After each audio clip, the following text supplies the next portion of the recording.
तो naturally job opportunities create होंगी। और पब्लिक सेक्टर डेवलपमेंट प्रोग्राम जो है लास्ट टाइम जो था 300 बिलियन था और 300 बिलियन ही हमने रिलीजेस की और उससे पहले इससे कम था। दिस टाइम हमने जो टारगेट किया है this is 360 billion rupees public sector development programme. Naturally जब पब्लिक सेक्टर डेवलपमेंट प्रोग्राम में काम होगा सोशो इकोनॉमिक डेवलपमेंट होगी, प्रोग्रेस होगी और जॉब अपॉर्चुनिटीज़ क्रिएट होंगे। ठीक, एक लाइव कॉलर हमारे साथ मौजूद हैं जी। अस्सलाम वालेकुम। अस्सलाम वालेकुम जी, कौन सा आप बात कर रहे हैं? जी मैं वसीम बात कर रहा हूँ कराची से। जी वसीम साहब, ये कराची के जो हालात दिन ब दिन खराब होते जा रहे हैं, मेरा वज़ीर आज़म साहब से सवाल ये था कि इसके बारे में अब तक गवर्नमेंट ने क्या रोल अदा किया है, क्या ये ऐसे ही रहेंगे या इसमें कोई बेहतरी आएगी? ठीक है, बहुत शुक्रिया आपके सवाल का। Karachi is extremely important for us और ये एक इकोनॉमिक हब है और आपकी जितनी भी इकोनॉमिक एक्टिविटी है और आपकी इकोनॉमी जो है वो बेस्ड करती है कराची के ऊपर और कराची के हालात हम अफोर्ड नहीं कर सकते कि ख़राब हों। मगर Karachi is not a small city, it is almost a mini Pakistan और जॉब अपॉर्चुनिटीज़ के लिए जैसे पहले बात हो रही थी तो लोग रोज़गार के लिए सब कराची जा रहे हैं, मगर Karachi is becoming a huge city और उसकी जो एडमिनिस्ट्रेशन है उसको मौसर तरीके से करने के लिए मेरा ख्याल है प्रोविंशियल गवर्नमेंट्स को चाहिए कि उसको डिवाइड करें, एरियाज़ में जोनिंग करें ताकि वो इफेक्टिवली एडमिनिस्ट्रेशन कर सकें। और हमारी फुल एम्फेसिस है कि जितने भी फेडरल गवर्नमेंट की लॉ इन्फोर्समेंट एजेंसीज़ हैं वो उनको फुल असिस्ट करें, कोऑपरेट करें, खा वो एफसी है, वो हमारी ISI है, IB है, वो तमाम उनको हेल्प करें और हम we are ready to support them and इंशाल्लाह I think the things would improve soon. अच्छा प्राइम मिनिस्टर साहब, बात क्योंकि कराची पे चली गई है तो एक सवाल पिछले दिनों सदर आसिफ अली जरदारी ने भी एक इजलास की सदारत की, उसमें भी ये बात हुई कि जी यहाँ पे जो वेपन आ रहा है वो इलाका गैर से आ रहा है। लियारी ऑपरेशन में भी हमने देखा रॉकेट लॉन्चर्स भी यूज हुए, जिस भी तरीके का वेपन आया। क्या कभी आपने लॉ इन्फोर्समेंट एजेंसी से जानने की कोशिश की कि असलहा कैसे कराची तक पहुंच रहा है, किन लोगों पर जिम्मेदारी फिक्स की जा रही है? देखिए अभी जब बलूचिस्तान की सिचुएशन हुई तो हमने लॉ इन्फोर्समेंट एजेंसीज़ को हमने मदऊ किया और उधर तमाम लीडरशिप जो है उनको मदऊ किया, provincial government, federal government and including the DGISI and the army chief, they were all present.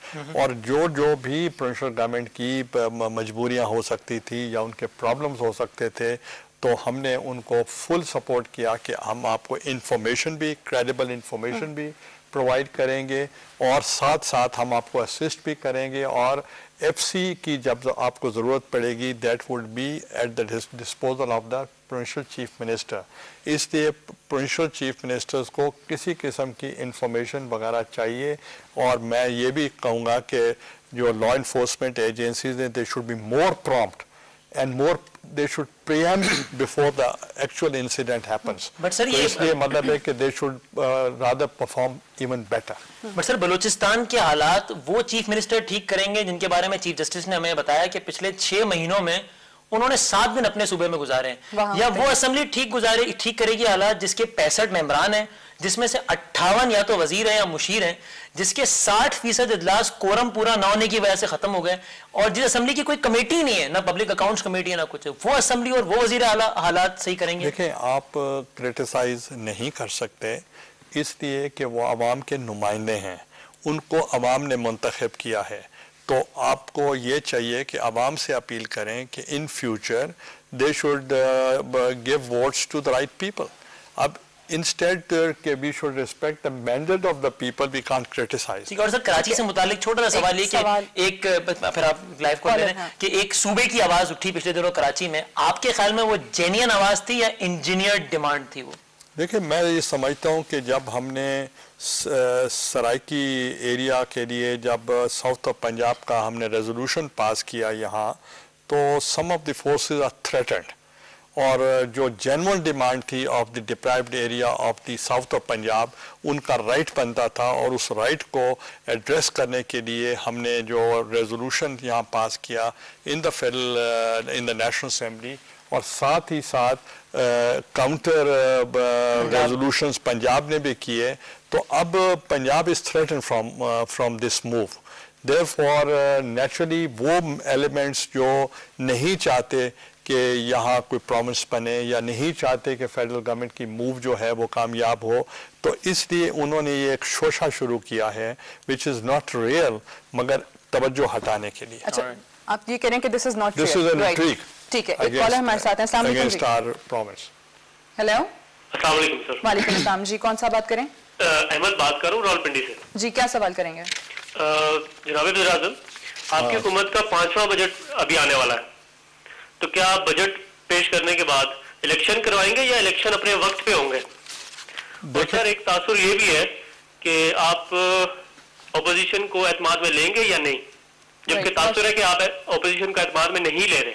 ठीक, बहुत शुक्रिया। देखें, आपने 2-3 सवाल इकट्ठे किए हैं। जो 5वां बजट है उसके लिए नेचुरली बहुत से लोग हैं जो शॉर्ट साइटेड लोग हैं, वो कहते हैं कि एक दफ़ा मैंने कहा कि हम 5वां बजट पेश कर रहे हैं, तो अपोजिशन के एक कायद ने कहा कि लोगों को तो कोई रिलीफ नहीं मिल रहा, तो वी आर नॉट इंटरेस्टेड कि 5वां बजट हो या ना हो, तो then why they are interested in politics. Politics का तो मकसद ये है कि आप इंस्टीट्यूशंस को स्ट्रॉन्ग करें, डेमोक्रेसी को स्टेबल करें, इकोनॉमी को बिल्डअप करें, कंसिस्टेंसी मुल्क में लेकर आएं, और people, the world is excited because this would be the first time ever in the history of Pakistan कि पहली गवर्नमेंट होगी जो 5वां बजट देगी। तो इसलिए हमें क्रिटिसाइज ज़रूर करना चाहिए, मगर ऐसा क्रिटिसाइज नहीं होना चाहिए कि जहां वो खुद ना हो तो वो भले असेंबली मुद्दत पूरी ना करे या गवर्नमेंट मुद्दत पूरी ना करे। हमारी बहुत सी नाकामियां होंगी, मगर कामयाबियां भी बहुत सी हैं। तो इसलिए मैं उनसे गुजारिश करूंगा कि आफ्टर द 5th बजट, तो जब मुल्क में एक कंसिस्टेंसी आ रही होगी, मुल्क में एक और आपका बजट आ रहा होगा और trillions of rupees would be spend on the development of my country, तो उस पे इलेक्शन का क्या नौबत आ गई? तो 2012 इलेक्शन का साल नहीं है? नहीं, दैट्स अपने टाइम पे मुकर्रर पे होंगे, और जैसे उन्होंने कहा कि आप अपोजिशन को कॉन्फिडेंस पे लेंगे, तो हम तो हर वक्त लेने के लिए तैयार हैं। सही, जिस तरह से इलेक्शन के हवाले से सवाल किया, इसमें बहुत सारे लोग ये कहते हैं ना कि भाई जो टारगेट थे आपके कि 5वां बजट वो भी कल पेश हो जाएगा, फिर आपने तवील अरसे के लिए इस मुल्क के वजीर आजम भी रहे, ये एजाज भी आपको हासिल हो गया, तो अब जो फाइनली इस वक्त इस्लामाबाद में या पूरे मुल्क में जो हम तारीख सुन रहे हैं वो ये कहा जा रहा है कि जी बजट के बाद जो है प्राइम मिनिस्टर साहब रिजाइन कर देंगे। आप ये आज बता दें आवाम को कि आप बजट के बाद रिजाइन कर रहे हैं या नहीं कर रहे? देखें, पहले तो बात ये है कि after all these achievements why should I resign? So you are not resigning. Number 1. Number 2, मैं आप उनको बताना चाह रहा हूँ कि इस बजट के बाद जब मुल्क में डेवलपमेंट होगी और कंसिस्टेंसी आएगी, my dream is that my government will be the first ever democratically elected government जो स्मूथ ट्रांजिशन ऑफ पावर जो होगी वो लाएगी। ठीक है। तो ये एक बहुत बड़ी अचीवमेंट होगी, चूंकि जब साबका अदवार में हर वजीर आजम को मतलब एक ह्यूमिलिएट करके उसको निकाला गया है, तो ये कम एजाज होगा कि आपकी स्मूथ ट्रांजिशन ऑफ पावर होगी, and this would be the first time ever in the history of Pakistan. आपके जवाब से मैं मतलब निकालूं कि आप इस्तीफा नहीं देंगे, यू विल नॉट रिजाइन? नहीं, आप तो बिल्कुल मतलब यही निकालें। ठीक है, मगर मैं जो मतलब निकाल रहा हूँ वो डिफरेंट है। It's a noble cause. Noble cause ये है कि transition of power should not be through undemocratic act, not through unconstitutional manner. It should be done through the smooth transition of power, and the whole world is excited about it. और इस सूबों की बात हो रही थी, तो आप अपना वो वादा आपको याद है, और सदर साहब ने भी कहा कि हम सूबा बनाएंगे और इलेक्शन से पहले बनाएंगे। देखिए जी, उस वादे पे कायम हैं आप? हम इलेक्शन से पहले सूबा बना देंगे इंशाल्लाह।